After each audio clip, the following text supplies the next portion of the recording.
말씀드렸잖아요. FATF에서 이렇게 네. 이렇게 하라고. 아, 그런 상황들. 무기명이나 차명 계좌. 이런 사모펀드 익명으로 할 수 있는 거 이런 것들을 강하게 관리해라. 이런 얘기 다 권고 다 했어요. 그거 빨리 들어온 비자금이잖아요. 네. 비자금. 어떻게 하면 그 돈을 말 그대로 제대로 이렇게 쫙 이렇게 가져올 수 있을까요? 네. 그거로. 한번 바꿔놓고 생각하면 네. 이해하기가 쉬울 겁니다. 네. 예를 들어서 사장님께서 네. 돈 1,000억 원 정도의 비자금을 내가 받을 기회가 있다. 요거를 국내에다가 1,000억을 받아놨다가는 금방 들키죠. 1,000억이라는 거 현금 찾아서 어디다 갖다 재놓을 겁니까? 찾을 수도 없고. 우리 저 자금 세탁 방지법 때문에. 그렇죠. 그러면은 무조건 해외로 비자금을 내고. 자, 그러면 이 론스타는 미국 텍사스에 있는 회사인데 예. 주인이 누구? 돈의 주인이 누구는 그 이명박근혜 정부 시절에 이 설립이나 운영 등에 관한 규제를 대폭적으로 완화시켰어요. 세계적으로 FATF나 F5에서는 자금 뭡니까? OECD 그렇죠. 오히려 더 강화라고 하는데 거꾸로 한 거죠. 그거를 풀어줘야 네. 될까요? 그거는 당사자한테 직접 물어보셔야 돼요. 소장님 어떻게 생각하십니까? 면회를 한번 가든지. 말씀하셨잖아요.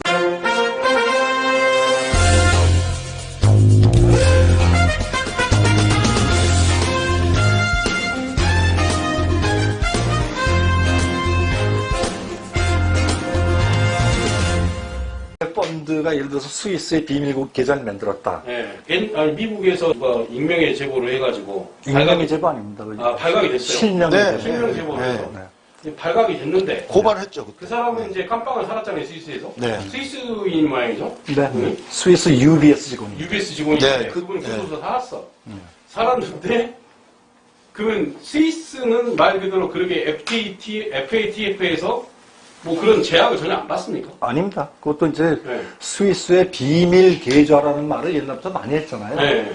근데 이제 미국이 미국이 이렇게 무서워요. 미국이 스위스를 두드린 거죠. 네. 너네 비밀 계좌 해주지 마, 하지 마. 네. 하고 스위스의 법을 뜯어고치게 한 겁니다. 아, 그러니까 우리 FATF도 우리의 아까 왜 자금 세탁 방지법 법이 3개가 있는데 우리가 법을 만들고 싶어서 만든 게 아니에요. 미국이 OECD를 통해 가지고 대한민국의 돈 세탁 금지법을 만들어 하고 압박을 하니까 우리가 어쩔 수 없이 법을 만들어. 스위스도 만든 거네, 법을. 그렇죠. 비밀이다. 네. 네, 그래가지고 그 은행 직원이 네. 뭐 1,100억이 넘는 돈을 그 포상금으로 받았어요. 1,170억? 네, 뭐 그 정도 돈. 네, 대본에 보니까. 근데 이제 이거 최순실 그거 비자금이다 뭐다 해갖고. 그렇죠. 밝힌다는 네, 건 뭐 그거 밝혀졌습니까, 근데? 그 제가 검색하니까 네. 작년에 6월인가 작년 3월 달인가 포상금 한도를 올려야 된다. 내지는 없애야 된다. 한도를 없애야 된다라는 걸 쓰셨는데 그 내용을 더 이상 기다릴 수 없더라고. 사모펀드가 가장 활발한 나라는 미국입니다. 미국은 과거 우리 외환 위기 때 론스타 외환은행 인수해가지고 거액의 수익을 챙겨가가지고 지금은 오히려 우리나라 수조 원대의 소송을 지금 제기한 상태이고 이 론스타는 미국 텍사스에 있는 회사인데 예. 주인이 돈의 주인이 누군지도 모른답니다. 돈의 주인이. 네. 하여튼 뭐 지금 론스타 때문에 이 사모펀드는 그 이명박근혜 정부 시절에 네. 이 설립이나 운영 등에 관한 규제를 네. 대폭적으로 완화시켰어요. 아니 근데 전 세계적으로 FATF나 F5에서는 자금 뭡니까? OECD 그렇죠. 오히려 더 강화라고 강화시키라는데 하는데 이런 거꾸로 한 거죠. 그거를 풀어주는 네. 이유가 뭘까요? 도대체? 그거는 감사합니다. 당사자한테 직접 물어보셔야 돼요. 소장님 어떻게 생각하십니까? 면회를 한번 가든지. 말씀하셨잖아요. 해외 펀드가 예를 들어서 스위스의 비밀국 계좌를 만들었다. 네. 그럼 스위스에서 우리나라로 돈이 들어오질 않아요. 예. 버진 아일랜드, 케이만 제도, 조세 피난처에다가 몇 군데를 거칩니다. 그래갖고 거기는 회사 이름이 스위스 얘는 내 실명 계좌로 오픈이 돼 있지만 예. 요 페이퍼 컴퍼니를 몇 개 거치다가 보면 이상한 이름으로 돼 있어요. 예. 요 돈이 국내의 사모펀드나 신탁계좌로 들어오는 거예요. 그러니까 우리 입장에서는 이 돈 주인이 누군지는 모르죠. 예. 케이만 제도에 있는 요만한 이상한 회사 페이퍼 컴퍼니가 주인으로 돼 있는 거죠. 네. 외자 유치네요. 외자 유치. 그 외자 유치죠. 아주 그 아니 검은 근데 머리 이제 외계인이 외자 입법을 유치. 만약에 국회에서 21대에서 한다 하면 이런 것들을 막아서 정확하게 조세를 하고 네. 또 이런 것들 밝혀내려면 어떤 입법이 되야 됩니까? 아니 그 아까 말씀드렸잖아요. FATF에서 이렇게 네. 이렇게 하라고. 아, 그런 상황들. 무기명이나 차명 계좌. 이런 사모펀드, 익명으로 할 수 있는 거, 이런 것들을 강하게 관리해라. 네. 이런 얘기 다 권고 다 했어요. 그거 빨리 입법하면 돼요. 거기가 그것만 입법하면 되는 거니까. 네네. 자, 문제의 핵심이 이제 한국에 네. 이제 들어온 비자금이잖아요. 네. 비자금. 네. 어떻게 하면 그 돈을 말 그대로 제대로 이렇게 뭔가 쫙 이렇게 가져올 수 있을까요? 네. 그거로. 한번 이제 입장을 한번 바꿔놓고 생각하면 예. 이해하기가 쉬울 겁니다. 예. 예를 들어서 사장님께서 예. 돈 1,000억 원 정도의 비자금을 내가 받을 기회가 있다. 요거를 국내에다가 1,000억을 받아놨다가는 금방 들키죠. 1,000억이라는 거 현금 찾아서 어디다 갖다 재놓을 겁니까? 찾을 수도 없고. 우리 저 자금 세탁 방지법 때문에. 그렇죠. 그러면은 그렇죠.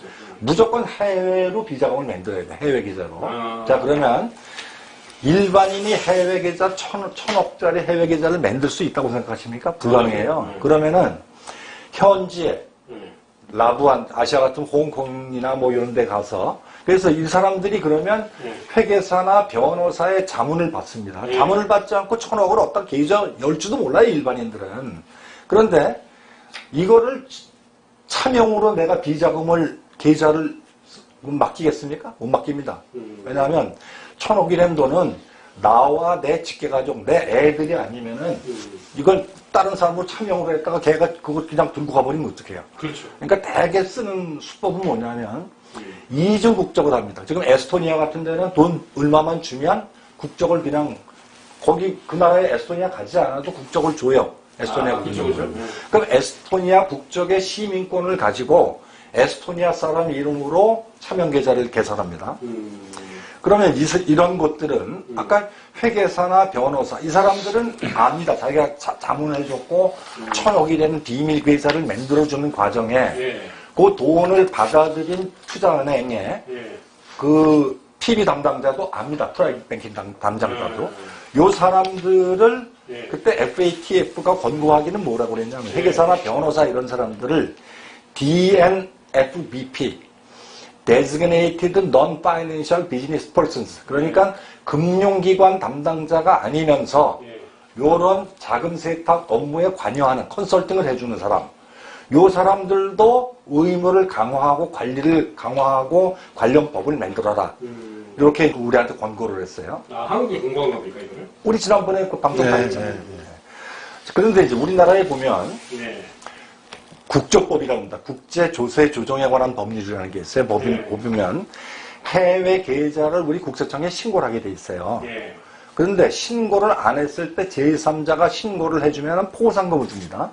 아까 스위스 같은 데가 이 포상금을 받은 건데 우리나라는 상한선이 있어요. 상한선이. 아. 20억이에요. 그 신고해도 상한선. 상한선 아무리 많이 신고해도 20억이고. 그러니까 1조짜리 신고를 해서 걸려도 20억만 주는 거예요. 그 다음에 국세기본법에는 탈세 포상금의 상한선이 40억이에요. 예. 그러니까 해외 비자금으로 빼돌린 걸 알아서 탈세하고 해외 계좌 신고 의무를 같이 하겠다 그러면 보면은 60억 최대 포상금을 받을 수 있는 거예요. 자, 해외 비자금 계좌를 컨설팅해주는 회계사나 변호사, 예. 그 다음에 인베스트먼트 뱅크의 그 PB 담당자들, 예. 이 사람들은 봉급은 엄청나요. 그럼 이 사람들이 20억 받고 절대 이익 안 합니다. 우리나라 법에 어떻게 되어 있냐면 해외 금융계좌 신고 포상금은 네. 받은 돈, 네. 나라 정부가 받은 돈의 15%까지 예. 주게 되어 있습니다. 근데 상한선이 예. 20억을 넘지 못해요. 그러니까 1조짜리 해외 비밀 계좌를 신고를 해도 20억밖에 못 받습니다. 근데 미국에는 여기 없어요, 상한선이. 그런데 컨설팅을 할 때 이런 거 상담하는 친구들이 연봉이 굉장히 뭐 20억 그냥 예, 장난이 아니겠네요. 그렇죠. 그럼 이 사람들한테 20억 받고 신고해라? 그 컨설팅 해준 사람들 다 알고 있어요. 요게 누구 돈이지, 지가 계좌 열게 다 해주고 다 했거든요. 근데 만약에 이거를 상한선을 없애가지고 1,000억까지는 뭐해도 제 생각에 한 500억까지만 상한선을 올려도 이 사람들 신고하고 다시는 이거 안 하면 돼요. 500억. 그렇죠. 근데 이제 우리 국세청에 보면 국세청 예산심사를 국회 있을 때 하다 보면 예. 국세청에도 특활비가 있어요. 예. 근데 특활비를 용도가 뭐냐? 그러면 요 해외에서 요런 요런 해외 응대 계좌, 예. 요런 거를 돈 주고 정보를 주고 산다고 그럽니다. 그러면 뭐하러 그걸 비밀리에 특활비를 증거도 없이 그렇게 해요? 공식적으로 포상금한 거를 없애버리면 그러네. 해외 탈세 제보 네. 그 특활비 필요 없어요. 그러니까 다시 한 번 더 정리하자면 포상 비용을 20억으로 할 게 아니라 네. 그 상한선을 상한선을 없애요. 없애서 한 500억 정도 하면 상한선을 없애면 500억도 없는 거죠. 없는 거면 네, 그러니까 네. 몇 프로가 되면은 뭐 자기가 1,000억을 받을 수 있다, 2,000억을 받을 수 있다, 500억 이상을 받을 수 있다 하면은 네. 그러니까 회계사가 지금 고민은 해보겠지. 고민을 할까? 네. 지금 이상 그러니까 회계사 하시니까 이제 한 얘기 아닙니까? 네. 그럼 이런 걸로 해줬을 때 20억 가지고는 네. 자기가 받는 금액이 훨씬 더 많은데 그렇죠. 이걸 하겠냐 모험을 네. 네. 그럼 자기 회계사에 네. 네. 그 머시기가 날아가는데 네. 명예가 날아가고 아니, 아니, 그리고 이런 정보를 가지고 있는, 아주 중요한 얘기 같은데 고급 정보를 가지고 있는 사람이 네. 돈 20억이 움직이질 않아요. 그러니까 그렇죠. 그리고 이제 이 사람들은 말 그대로 자기들이 이제 애국 나가거나 애국 여행 가는 걸 포기한 거 아니에요. 왜냐면 아니 가만히 두겠어요. 가서 암살해버리지. 그렇죠. 예. 그러니까 한국에서만 살려면 뭐딱 버리고 살려면 500억 경호원 두고 살려면 이 정도 500억은 줘야 된다. 이런 뜻도 되겠네 보니까. 그렇습니다. 예. 네. 이해를 그렇습니다. 해주시죠. 네. 그런데 이제 아까 그 왜 스위스에 그 사람 1170억 포상금 받은 사람 있잖아요. 네. 이게 이제 우리나라에서만 이런 어떤 금융 정보 자동 교환 이렇게 하는 게 아까 미국의 압력에 의해서 스위스도 법을 만들었고 우리나라도 법을 만들었다고 그랬잖아요. 그렇죠. 그런데 이런 어떤 그 다자 간 또는 양자 간 금융 정보 자동 교환 협정 이런 게 지금 급속도로 확산이 돼 가고 있어요. 그 얘기는 뭐냐면 조세 피난처가 지금 씨가 말라가고 있는 거예요. 그럼 해외에다가 돈을 맡겨놓은 사람들은 심리적으로 지금 굉장히 위축이 돼 있어요. 네.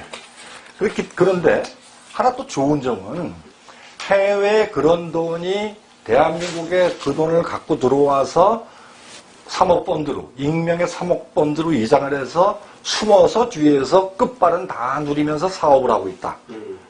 어찌 보면 이거는 정부가 마음만 먹으면 가두리 양식장 안에 갇혀 있는 겁니다. 이걸 쉽게 팔고 튀지도 못해요. 그러면 요거만 딱 잡아 가두리 안에 있는 것만 그 제대로 가동을 해가지고 포상금 없애가지고 금융정보 받고 그래갖고 잡아놓으면 요거 있는 대로 그냥 다 국고 환수가 되는 겁니다. 그런 점이 있고 또 하나는 지금 이제 해외 금융계좌 추적 관련 업무가 요런 미션 가지고 있는 부처가 검찰, 경찰, 국세청, 관세청, 지자체, 신용보증기금, 기술보증기금, 그리고 예금보험공사 이런 데들이 있는데 이런 데들이 전부 로테이션이에요.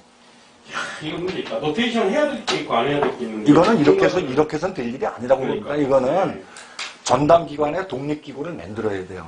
독립기구를 만들어가지고 이게 굉장히 전문성이 있어요. 해외 금융계좌 추적하는 게 아무나 하는 게 아니거든요.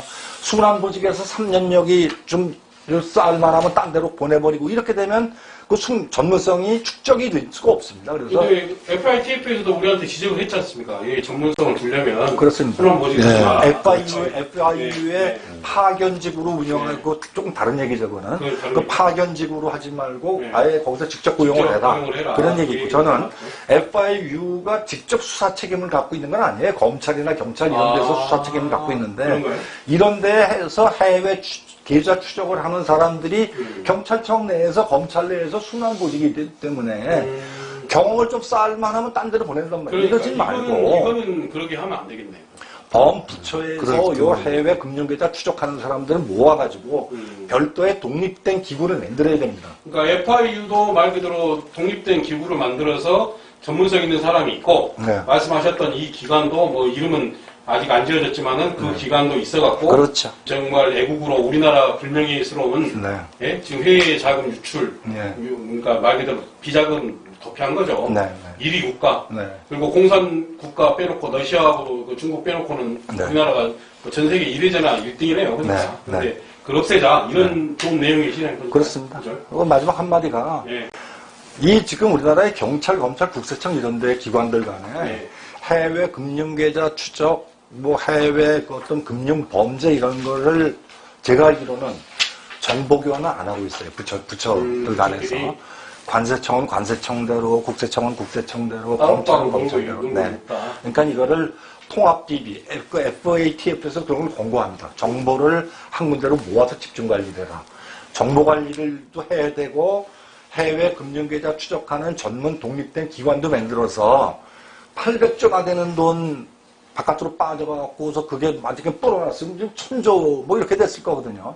그거 뭐 포상금 몇 푼 줘도 그거 받아가지고 지금 뭐 3차 추경 국채 발행하느니 어쩌느니 이러는데 그 한 반만 끌어들여도 한 500조 실하겠습니다. 실하게. 아니 근데 뭐 훌륭하네. 우리나라가 그 정도로까지 돈이 많이 그 외국으로 나갔다 참 의아합니다. 네. 그거는 저 영국의 조세정의 네트워크라는 데서 NGO입니다. 네. NGO에서 그거를 이렇게 한 건데 네. 전 세계에서 도네이션 받아가지고 기부 받아갖고 그걸 운영을 해요. 근데 그거 그 금액을 추정한 사람들이 이력서를 쭉 봤더니 보통 내기들이 아니에요. 네. 금융 요 인베스트먼트 뱅커의 파트너까지 했던 사람, 회계법인에서 은퇴한 아주 그 트랜스퍼 프라이싱의 전문가 이런 사람들이 우리 무역을 하거나 그러면 전부 이렇게 그 통계가 다 나오게 돼 있습니다. 그죠. 해외 투자가 들어오거나 해외가 국내에서 움직이게 되면 그 통계는 국제적으로 다 잡히게 돼 있어요. 수출해서 번 돈이 얼마고 수입한 돈이 얼마고 요걸 다 계산을 해봤더니 빵꾸가 나는 게 800조입니다. 아. 그러니까 해외에서 당연히 우리나라에 돈이 들어와 있었어야 했는데 그거는 전 최소한의 금액이라고 봅니다. 그 최소한의 기준이. 그거보다 그러니까 그 이상이겠죠. 제가 이제 중국을 자주 다니는데 우리나라의 밤 아니죠 알밤. 네. 밤을 가공해갖고 들어오는 공장이 있어요. 네. 모 그룹인데 모 기업에 공장이 있는데 그 공장의 밤을 딱 이제 봤어. 제가 취재할 게 있어갖고 이제 전화를 해봤거든요. 근데 그 회사도 저기 우리나라 회사가 거기다 만들었더라고요. 그게 바잉 오피스예요. 그게 바잉 오피스네. 그런 회사. 금융계좌 추적하는 게 아무나 할 수 없는 일인데 이 사람도 갑자기 어느 동사무소 가서 등본이나 띄라 그러면 말이 안 되죠. 그러니까 저번에 아무튼 감사합니다. 네. 예. 수고하셨습니다. 네.